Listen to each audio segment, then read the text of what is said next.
आज ज्योतिरादित्य सिंधिया हमारे साथ होंगे। बड़ा धोखा तो कांग्रेस ने मध्य प्रदेश की जनता को दी।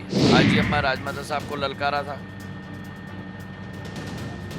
और जब उनको ललकारा था तब उन्होंने डीपी मिश्रा को धूल चटाया था। आप अपना लकीर लंबा खींचो ना, दूसरे के लकीर छोटे खींचने से आपका कोई लाभ नहीं होने वाला। ये कांग्रेस की मानसिकता में त्याग करके आ गए। नमस्कार, आप सभी का बहुत बहुत स्वागत है। मेरा नाम रूबिका लियाकत है और इस वक्त भारत 24 मौजूद है ग्वालियर में। आज ज्योतिरादित्य सिंधिया हमारे साथ होंगे और ये है ऑगस्टा वेस्टलैंड 109 पावर हेलीकॉप्टर, जिसमें हम उनके साथ पहुंचेंगे अशोकनगर, जहां उन्हें एक सभा को संबोधित करना है। और इस बीच बहुत सारे सवाल जवाब होंगे, क्योंकि इससे पहले जो चुनाव हुआ था वो चुनाव कांग्रेस की तरफ से बैटिंग करते हुए ज्योतिरादित्य नजर आए थे, लेकिन इस बार वो खिलाड़ी है बीजेपी के। तो कितनी सीटें बीजेपी की झोली में ज्योतिरादित्य सिंधिया अपने वोटर्स और अपने तमाम साथियों के साथ डालने वाले हैं, और क्या वो हो सकते हैं मध्य प्रदेश के अगले मुख्यमंत्री? इन सारे सवालों का जवाब वो खुद देंगे। बस हम इंतजार कर रहे हैं उस पल का जब ज्योतिरादित्य सिंधिया होंगे भारत 24 के कैमरे के सामने।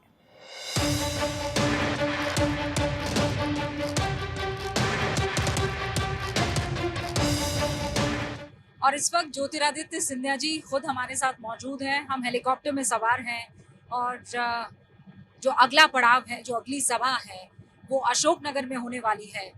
बहुत बड़ी जिम्मेदारी यहाँ पर ज्योतिरादित्य सिंधिया जी को मिली है, और वो जिम्मेदारी ये है कि ग्वालियर और चंबल की सीटें जो बीजेपी के हक में कभी नहीं रही है, वो लेकर आना है। ज्योतिरादित्य जी, आपका बहुत बहुत स्वागत है भारत में।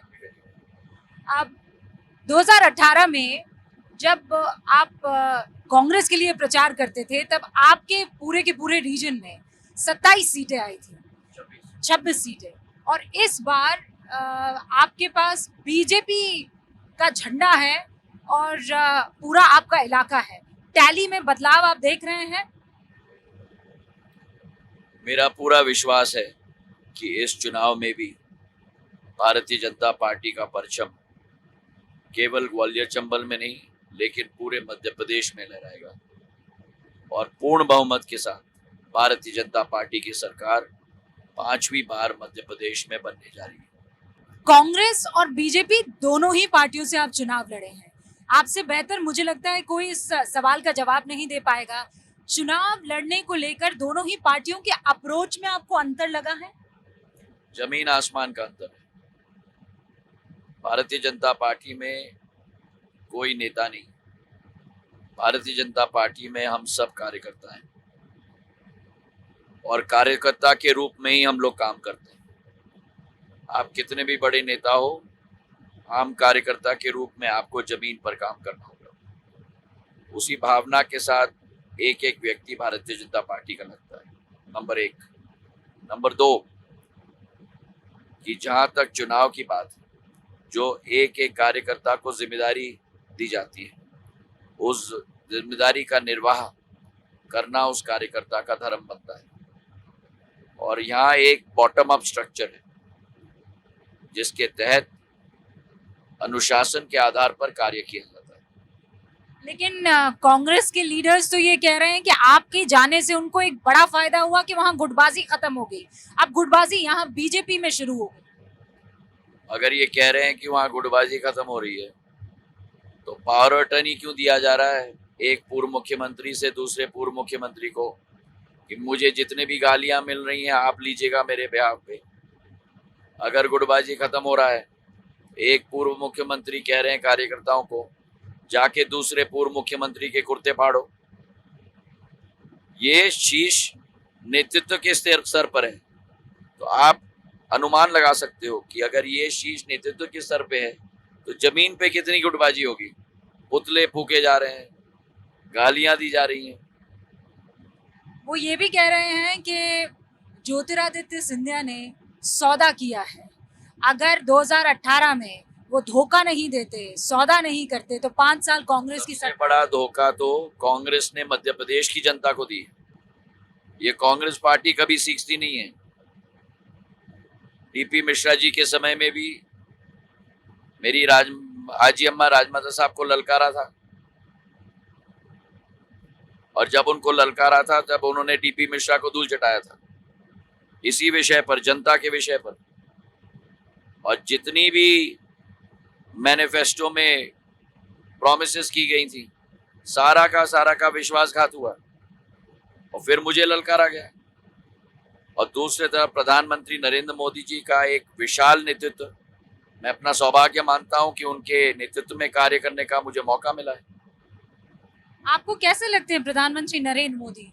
और मैं आपको दो चश्मों से पूछ रही हूँ, एक जब आपने कांग्रेस पार्टी के नेता रहते उन्हें देखा, और एक जब इस पार्टी के कार्यकर्ता के रूप में आपने उनको तौला, क्या डिफरेंस था? मुझे बहुत कुछ प्रधानमंत्री जी से सीखने को मिला है पिछले 3 वर्षों में। समर्पण भाव, माँ भारती के प्रति किस तरीके से कार्य करने की एक विचारधारा, डिलीवरी पर, टाइमलाइंस पर, संवेदनशीलता के साथ और सहानुभूति के साथ किस तरीके से पूरी टीम को इकट्ठा किया जाए, पूरे टीम का मार्गदर्शन कैसे किया जाए। वे केवल एक टीम के कप्तान नहीं हैं, वे एक टीम प्लेयर भी हैं, और बहुत कुछ मुझे सीखने को मिला है उनसे, और आगे भी मेरी इच्छा है कि उनसे मैं सीखूं। उन्हीं के नाम पर मध्य प्रदेश का चुनाव लड़ा जा रहा है। आपसे ये सवाल पूछे जा रहे हैं, इनफैक्ट पूरी बीजेपी पार्टी से, कि भाई 18 साल जिस चेहरे के बूते सरकार चलाई गई है, उस चेहरे का नाम आगे क्यों नहीं? शिवराज सिंह चौहान के नाम पर चुनाव लड़ने से क्यों? कौन कह रहा है ये? आपको कौन कह रहा है? बीजेपी कलेक्टिव लीडरशिप के साथ ये चुनाव लड़ रही है। हम सब अपने अपने गृह क्षेत्र में काम कर रहे हैं, हम सब उतनी ही मेहनत मशक्कत कर रहे हैं, उतनी ही मजदूरी कर रहे हैं। पर इसमें कोई दो राय नहीं कि आज अगर मध्य प्रदेश को बीमारू राज्य 2003 से उठाकर बेमिसाल राज्य अगर बनाया है, तो इसमें 90%, और मैं कह रहा हूं 90% मिनिमम 90% श्रेय अगर किसी को जाता है तो शिवराज सिंह चौहान जी को जाता है। शिवराज सिंह चौहान, आप, नरेंद्र सिंह तोमर, बहुत से ऐसे नाम आ रहे हैं, लेकिन आपने अभी हाल ही में नवंबर में ही बयान दिया था कि सिंधिया परिवार का कोई भी सीएमशिप की रेस में नहीं है। आप ये कह रहे हैं कि मध्य प्रदेश के सीएम के तौर पर आपको कभी नहीं देखा जाएगा? मैं कह रहा हूं कि मैं सीएम की दौड़ में नहीं हूं। ना मैं 2018 में था, ना मैं 2013 में था, ना आज हूं। मैं भारतीय जनता पार्टी का कार्यकर्ता और जनता के विकास और प्रगति का सिपाही हूं। रूबिका जी, अगर आपने इतिहास के पन्ने पलटे हों, ना मेरी आजी अम्मा, ना मेरे पूज्य पिताजी और ना मैं, कभी भी हम कुर्सी की दौड़ पे कभी नहीं रहे। 2018 में हमको प्रोजेक्ट किया गया कांग्रेस पार्टी के द्वारा, और कमलनाथ जी को चुनाव जीते कांग्रेस पार्टी ने निर्णय लिया कि रूबिका जी को सीएम बनाना है। मैंने कहा मैं फुल्ली सपोर्ट करूंगा रूबिका जी को, 1 सेकंड नहीं लिया मैंने। मेरी आशा अभिलाषा कभी भी कुर्सी के लिए नहीं रही है। हाँ, पर जनता का विकास, जनता की प्रगति, उसके लिए मैं बहुत आशान्वित हूँ, बहुत अभिलाषा है और बहुत संकल्प भी है, और इन 3 सालों में मैंने करके भी दिखाया है। आपके ऊपर बड़ी जिम्मेदारी है। पिछली बार आपकी वजह से सरकार बनी थी, इस बार आप पर जिम्मेदारी है सरकार बचाने की। क्या वो संभव हो पाएगा? और वो भी तब जब लोग कह रहे हैं बोर हो गए। रूबिका जी, ये भी आपकी गलतफहमी है। भारतीय जनता पार्टी कोई सरकार बचाने नहीं आ रही है, भारतीय जनता पार्टी कोई सरकार बनाने नहीं आ रही है। ये सरकार बचाना, सरकार बनाना, ये कांग्रेस की मानसिकता है। भारतीय जनता पार्टी प्रधानमंत्री जी के नेतृत्व में जनता का विकास और प्रगति कराना चाहती है, और जनता का विकास और प्रगति कराने के लिए सरकार केवल और केवल एक माध्यम है। आप पार्टी छोड़ आए, लेकिन बावजूद उसके आप पर अटैक कम नहीं हुए हैं। आपने कहा कि मैं काला कौवा हूं, झूठ बोले कि कांग्रेस में मैं काट खाऊंगा। अभी हाल ही में एक इंटरव्यू में कमलनाथ जी ने कहा वो काले हैं कि पीले हैं कि नीले हैं वो खुद ही जानते हैं। क्या कहेंगे? मुझे कुछ नहीं कहना कमलनाथ जी को। मैं कमलनाथ जी को क्यों कुछ कहूं? उनकी राय, उनको बधाई। मैं जिंदगी में कोई द्वेष भावना नहीं रखता, ना कमलनाथ जी के प्रति, ना दिग्विजय सिंह राय साहब के प्रति, ना कांग्रेस पार्टी के प्रति। कोई द्वेष भावना नहीं रखता। उनको अपनी सोच सलामत। राजनीति में हम प्रतिद्वंदी जरूर हैं, इसका मतलब नहीं कि मन में दुश्मनी रखें। वो कहते हैं जब आप पार्टी उनके साथ थे तब उनका आपके तेवर अलग होते थे, आजकल आपके तेवर अलग है। तब आप राजा की तरह बिहेव करते थे, आजकल कार्यकर्ता की तरह बिहेव करते हैं। क्या जवाब? आपको क्या पसंद आएगा रूबिका जी? आपको ज्योतिरादित्य सिंधिया राजा पसंद आएगा कि कार्यकर्ता पसंद आएगा? आप ही तय कर लो। मुझे तो कार्यकर्ता पसंद है। मुझे भी। इससे ज्यादा क्या बड़ी बात हो सकती है? मैं उनको धन्यवाद देना चाहता हूँ कि उन्होंने ये स्थिति उत्पन्न करा दी कि आज मैं कार्यकर्ता हूँ। इससे बड़ी बात नहीं हो सकती। मैं उनको एक्चुअली मैं उनको आपके द्वारा धन्यवाद देना चाहता हूँ। आप चुनाव क्यों नहीं लड़ रहे हैं? क्या वजह है? बड़े बड़े सांसदों को उतारा है, ज्योतिरादित्य सिंधिया को क्यों नहीं? मैं पार्टी का कार्यकर्ता हूँ, जो पार्टी मुझे कहेगी वो मैं करूंगा। मुझे नहीं कहा गया था चुनाव लड़ने के लिए। आपने इच्छा जाहिर की? मुझे नहीं कहा गया था चुनाव लड़ने के लिए। मैं पार्टी का कार्यकर्ता हूँ। पर आपने इच्छा जाहिर की थी। मेरी इच्छा हो या ना हो, यही वही है ना। आपने इच्छा जाहिर की मंत्री बनने के लिए, आपने इच्छा जाहिर की मुख्यमंत्री बनने के लिए, आपने इच्छा जाहिर की चुनाव लड़ने के लिए। मैं कार्यकर्ता हूँ, जो पार्टी तय करेगी वो मैं करूंगा। आपकी इच्छा या न इच्छा के साथ कोई लेना देना नहीं है। आप अगर पार्टी के कार्यकर्ता हो, जो पार्टी तय करेगी वो आपको करना पड़ेगा। पर ज्योतिरादित्य सिंधिया जब अकेले इस बारे में विचार करते हैं और जब आत्मचिंतन और मंथन करते हैं तो वो इस वक्त अपने आप को कहाँ पाते हैं? क्योंकि हमने आपको देखा कि राहुल गांधी की बगल में बैठते थे, उनके साथ पढ़े लिखे, इनफैक्ट आपके पिताजी और उनके पिताजी अच्छे दोस्त हुआ करते थे। अब सब कुछ बदल गया है, आइडियोलॉजी से लेकर भाव से लेकर सब कुछ। आप जब अकेले में कभी होते देखो हैं आप रूबिका जी, जिंदगी में पहले आपको तय करना है कि आपका लक्ष्य क्या है।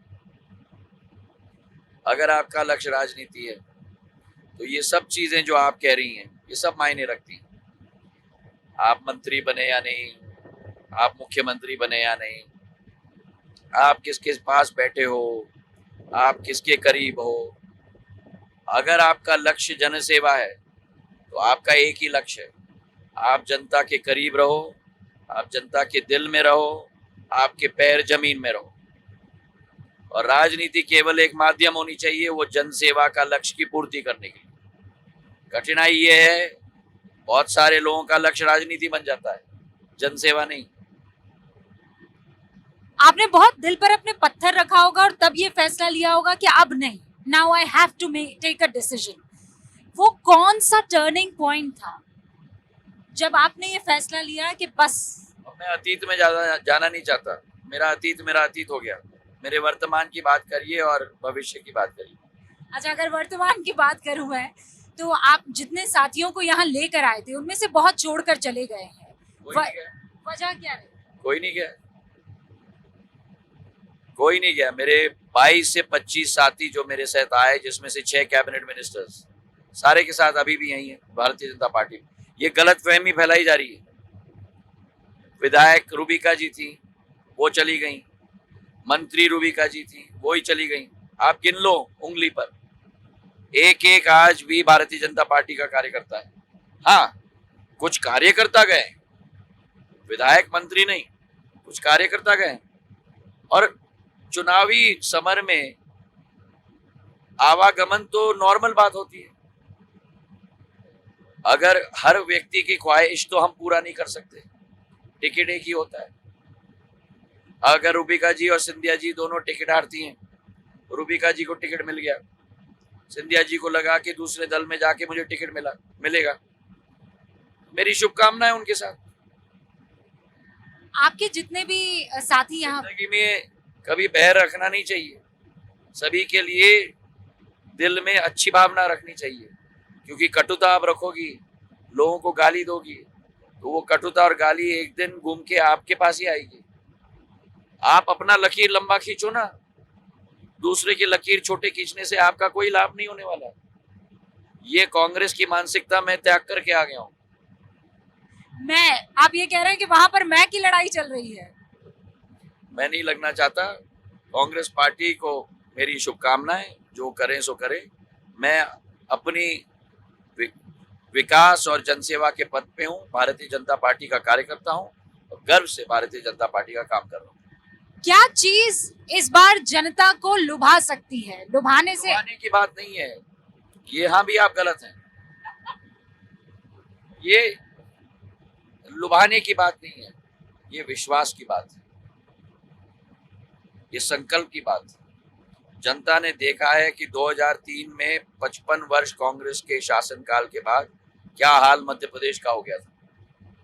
बीमारू राज्य को आज बेमिसाल राज्य भारतीय जनता पार्टी ने बनाया।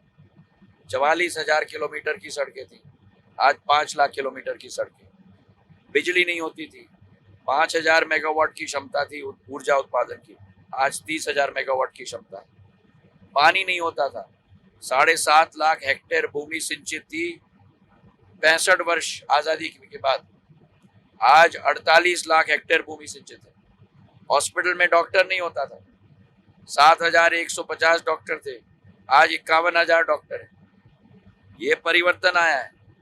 तो ये तय करेगी जनता कि हमें इसी सफर पर उड़ान हमें पकड़ना है या दोबारा 2003 के गड्ढे में जाना है। पॉलिटिकल पंडित कह रहे हैं कि भाई एंटी इनकम्बेंसी नाम की चीज होती है कि नहीं होती है? एंटी इनकम्बेंसी तो वो होती है। आपके पॉलिटिकल पंडित्स को भी मैं समझाना चाहता हूँ, जिनका जिक्र करके आप मुझसे प्रश्न कर रही हैं, कि एंटी इनकम्बेंसी वो होती है जो इन पॉलिटिकल पंडित्स ने देखा था और हमने देखा था 2003 में, जब कांग्रेस की केवल 37 सीट आई थी 230 में से। आज आप कहीं भी चले जाओ और जनता का आप रुख देखो, जनता का रुख भाजपा के पक्ष में है।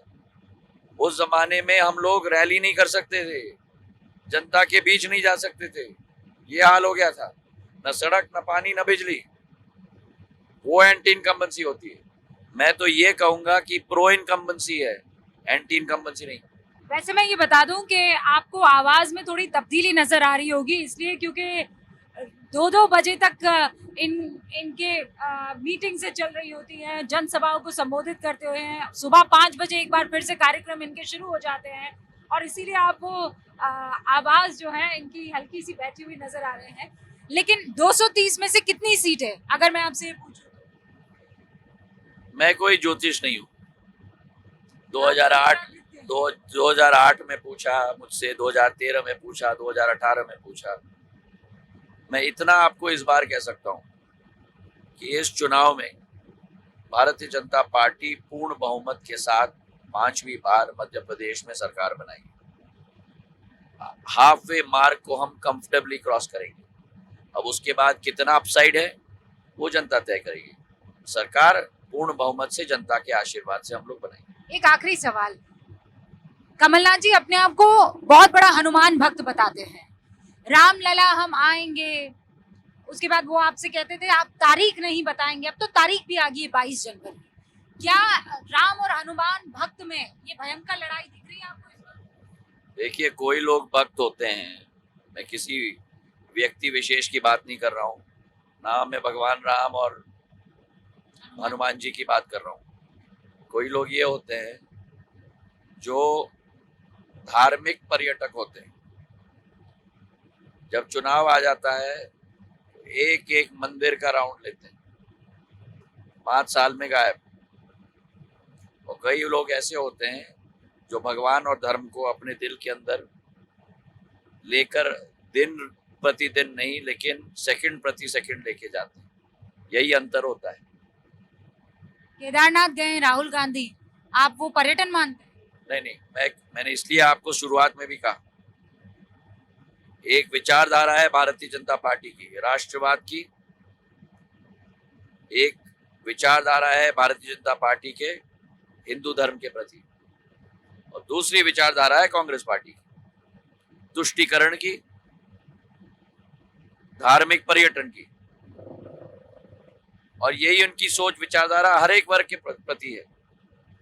चुनाव आ गया तो आपने ओबीसी का मामला उठा दिया, और ओबीसी का इतिहास निकालो कांग्रेस का। आप ओबीसी कमीशन का विरोध किया था, मंडल कमीशन लागू हुआ तब विरोध किया। आज मध्य प्रदेश में समाजवादी ओबीसी पार्टी को आप टिकट नहीं दे रहे हैं, और जब टिकट नहीं देते हैं और रूबिका जी आपसे प्रश्न पूछनी है तो आप कहते हैं अखिलेश बखिलेश कौन है। अरे भाई, भारतीय जनता पार्टी के प्रतिद्वंदी है, लेकिन आज मैं कह रहा हूं पिछड़े वर्ग के बड़े नेता हैं अखिलेश, मुलायम सिंह जी के लड़के हैं। आप उनके बारे में कहते हो अखिलेश बखिलेश। ये आपका ओबीसी का प्रेम है। कथनी और करनी में जमीन आसमान का फर्क है, और इनका पर्दाफाश जनता करेगी। बहुत बहुत शुक्रिया। ज्योतिरादित्य सिंधिया यहाँ पर अब अगली सभा को संबोधित करने वाले हैं। जरा वहां देखते हैं कि लोग इनका कितना बेसब्री से इंतजार कर रहे हैं और ये कैसे जनता को बीजेपी के लिए मनाते हैं।